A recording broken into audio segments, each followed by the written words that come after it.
ಇತ್ತೀಚೆಗೆ ಮತ್ತೆ ಅಮಿತ್ ಶಾ ಒಬ್ಬರು ಯಾರೋ ಕೇಂದ್ರ ಸಚಿವರಿಂದ ಫೋನ್ ಮಾಡಿಸಿದ್ರು. ಯಾರಿಗೆ? ಬಸನಗೌಡ ಪಾಟೀಲ್ ಯತ್ನಾಳ್ರಿಗೆ. ಇಲ್ಲ, ನಿಮಗೂ ವಿಜಯೇಂದ್ರರಿಗೆ ಆಮ್ನೆ ಸಾಮ್ನೆ ಕೂಡಿಸ್ತೀವಿ, ಜಗಳ ಬಗೆಹರಿಸ್ತೀವಿ, ಬನ್ನಿ ಅಂತ. ಯತ್ನಾಳ್ ಹೇಳಿದ್ರು, ಇಲ್ಲ, ನಾನು ವಿಜಯೇಂದ್ರ ಜೊತೆ ಕಾಂಪ್ರಮೈಸ್ ಅಂತೂ ಯಾವುದೇ ಕಾರಣಕ್ಕೂ ಆಗಲ್ಲ. ನೀವು ವಿಜಯೇಂದ್ರನ ಬದಲಾಯಿಸಿ, ನೀವು ಬೇಕಾದವ್ರನ್ನ ಅಧ್ಯಕ್ಷ ಮಾಡಿ, ನಾನು ಒಪ್ಕೊಳ್ತೀನಿ ಅಂತ. ಈ ಇಡೀ ಜಗಳದ ಕ್ರಕ್ಸ್ ಇರ್ತಕ್ಕಂಥದ್ದೇ ಅಲ್ಲಿ. ಇಬ್ಬರು ಒಬ್ರಿಗೊಬ್ರು ಟ್ರಸ್ಟ್ ಫ್ಯಾಕ್ಟರ್ ಇಲ್ಲ, ಮಾತನಾಡ್ಲಿಕ್ಕೆ ತಯಾರಿಲ್ಲ. ವಿಜಯೇಂದ್ರರ ಗುಂಪು ಅನ್ನತ್ತೆ ವಿಜಯೇಂದ್ರನ ಕಂಟಿನ್ಯೂ ಮಾಡಿ ಅಂತ, ಯತ್ನಾಳ್ರ ಗುಂಪು ಅನ್ನತ್ತೆ ವಿಜಯೇಂದ್ರನ ತೆಗೆದು ಬೇಕಾದವ್ರನ್ನ ಮಾಡಿ, ತಟಸ್ಥ ಗುಂಪಿನ ಈ ಇಡೀ ಜಗಳ ಏನಿದೆ, ಇದಕ್ಕೆ ಇನ್ನಷ್ಟು ತುಪ್ಪ ಸುರಿದಿದ್ದು ವಿಜಯೇಂದ್ರ ಮತ್ತು ಸುಧಾಕರ್ರ ಜಗಳ. ಸುಧಾಕರ್ ಹೇಳ್ತಾರೆ, ಇಲ್ಲ, ನಾನು ಒಂದು ವಾರದಿಂದ ಅವ್ರಿಗೆ ಕಾಲ್ ಮಾಡ್ತಾ ಇದ್ದೆ, ಅವ್ರು ಫೋನ್ ತೆಗೆದುಕೊಳ್ಳಿಲ್ಲ. ಅವರು SR ವಿಶ್ವನಾಥ್ ಮಾತು ಕೇಳಿ ಚಿಕ್ಕಬಳ್ಳಾಪುರದ ಜಿಲ್ಲಾಧ್ಯಕ್ಷರ ನೇಮಕ ಮಾಡಿದರು. ಹೀಗಾದರೆ ನಾನು ಪಾರ್ಟಿಯಲ್ಲಿ ಯಾಕಿರಬೇಕು ಅಂತ ಅವ್ರು ಹೋಗಿ JP ನಡ್ಡಾ ಕೇಳಿದ್ದಾರೆ. ಈಗ ಡಾಕ್ಟರ್ ಸುಧಾಕರ್, ಬಸವರಾಜ ಬೊಮ್ಮಾಯಿ, ಸೋಮಣ್ಣ, ಕೇಂದ್ರ ಸಚಿವ ಪ್ರಹ್ಲಾದ್ ಜೋಶಿ, ಶೋಭಾ ಕರಂದ್ಲಾಜೆ, ಇದೇನು ತಟಸ್ಥ ಗುಂಪಿದೆ, CT ರವಿ, ಸುನೀಲ್ ಕುಮಾರ್ ಎಲ್ಲರೂ ಬಂದರು ಅದರಲ್ಲಿ. ಆ ಗುಂಪು ವಿಜೇಂದ್ರರ ವಿರುದ್ಧ ಇದೆ, ಅದರ ಬಹಿರಂಗವಾಗಿ ಮಾತನಾಡ್ತಾ ಇಲ್ಲ. ಹೀಗಿರುವಾಗ ಈಗ ತಟಸ್ಥರ ಗುಂಪು ಕೂಡ ಡಾಕ್ಟರ್ ಸುಧಾಕರ್ ಹೊರಗಡೆ ಬಂದು ಮಾತನಾಡಿದ ನಂತರ ಹೈಕಮಾಂಡ್ಗೆ ಏನು ಹೇಳುತ್ತೆ, ಅದು ಬಹಳ ಮುಖ್ಯ ಆಗುತ್ತೆ. ಆದರೆ ಇನ್ ಎನಿ ಇವೆಂಚುಯಾಲಿಟಿ, ನನಗೆ ಹೈಕಮಾಂಡ್ನಿಂದ ಬಂದಿರತಕ್ಕಂಥ ದಿಲ್ಲಿಯ ಕೆಲ ನಾಯಕರು ಹೇಳ್ತಾ ಇರ್ತಕ್ಕಂಥದ್ದು, ಚುನಾವಣೆ ನಡೆಸುವ ಮನಸ್ಸು ಹೈಕಮಾಂಡ್ಗಿಲ್ಲ. ಹಾಗಾಗಿ ಈಗ ವಿಜಯೇಂದ್ರರನ್ನೇ ಮುಂದುವರಿಸಬೇಕು, ಇಲ್ಲ ವಿಜಯೇಂದ್ರರನ್ನ ತೆಗೆದು ಮತ್ತೊಬ್ಬರನ್ನ ಅಧ್ಯಕ್ಷರನ್ನಾಗಿ ನೇಮಿಸಬೇಕು. ಮೂರನೇ ಆಪ್ಷನ್ ಇದೆಯಾ?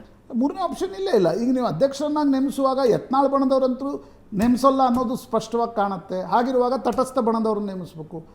ಯಾವುದೇ ಕಾರಣಕ್ಕೂ ವಿಜಯೇಂದ್ರರನ್ನು ತೆಗೆದ್ರೆ ಯಡಿಯೂರಪ್ಪನವ್ರು ಸಿಟ್ಟು ಹೇಳ್ತಾರೆ. ಪಾರ್ಟಿ ನನಗನ್ಸುತ್ತೆ ಈ ಒಂದು ಕಾಲಘಟ್ಟದಲ್ಲಿ BJP ಏನು ಬಂದು ನಿಂತಿದೆ ಅಂದರೆ, ಒಂದು they have to go down with Vijendra, Yediyurappa and ಇಲ್ಲ ಅವ್ರನ್ನ ತೆಗೆದು ನಾವು ಯಾರನ್ನೋ ಬೇರೆಯವ್ರನ್ನ ಮಾಡ್ತೀವಿ, ಮುಂದೇನು ಆಗಿದ್ದಾಗಲಿ ಅಂತ.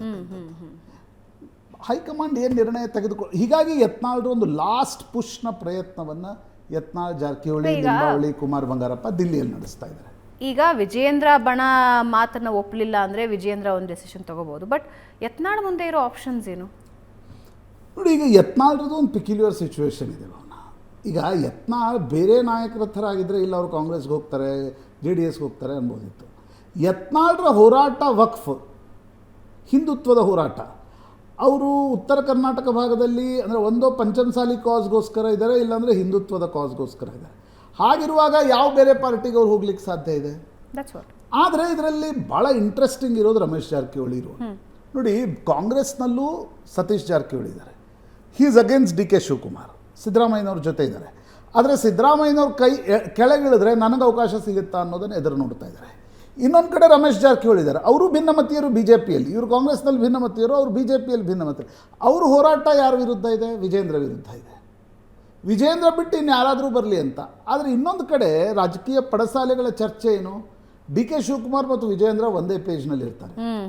ಸೊ ನೀವು ಕರ್ನಾಟಕದ ರಾಜಕಾರಣ ಈ 4 ಧ್ರುವಗಳ ಸುತ್ತುತ್ತೆ. ನನಗನ್ಸೋದು ಈ ಎಲ್ಲ BJPಯ ಒಳ ಜಗಳ, ಕಾಂಗ್ರೆಸ್ನ ಒಳ ಜಗಳ ನೋಡಿ ನಾವು ಇನ್ನೊಂದು ವರ್ಷ 2 ವರ್ಷದಲ್ಲಿ ಮಹಾರಾಷ್ಟ್ರದ ದಾರಿ ಹಿಡಿತೀವ. ಲೆಟ್ಸ್ ಸಿ, ನೋಡೋಣ ಏನಾಗುತ್ತೆ ಅಂತ. ಧನ್ಯವಾದ ಪ್ರಶಾಂತ್. Thank you. ವೀಕ್ಷಕರೇ, ಇದು ಇವತ್ತಿನ ನ್ಯೂಸ್ ಟಾಕ್. ನಮಸ್ಕಾರ.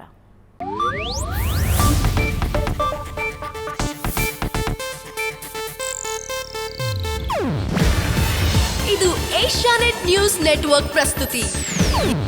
ನೀವು ನೋಡ್ತಿದ್ದೀರಾ ಏಷ್ಯಾನೆಟ್ ಸುವರ್ಣ ನ್ಯೂಸ್.